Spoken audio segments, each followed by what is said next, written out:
So mga katropa, maraming nagtatanong sa akin kung ano daw masasabi ko sa Sheriff Agwak na nangyari.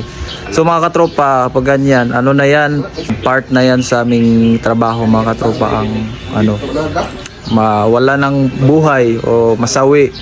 Kasi sinumpaan na yan namin mga katropa to serve and protect. Basta ano mga katropa, basta pag pumasok ka na dito sa PNP, yung ano mo, yung kaliwang paa mo nasa ano na, nasa hukay na.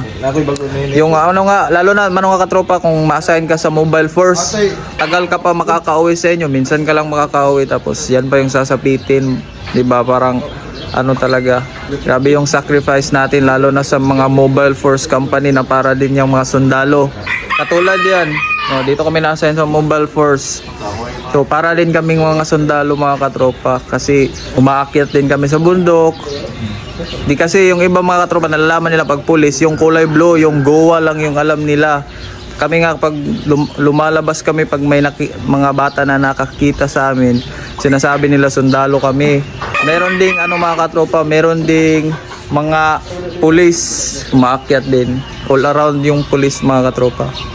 Tapos yung nakakaano talaga natin mga katropa, kasi yung kalaban is alam nila yung target, kilala. Tapos kami, yung mga PNP, hindi namin alam yung kalaban. Yun yung mahirap mga katropa. Ayun. Kaya kayo kung gusto nyong pumasok sa PNP, pag-isipan nyo talaga. Tapos yung family ng mga tropa natin, intindihin nyo ang trabaho namin mga katropa, kasi mahirap yung trabaho namin.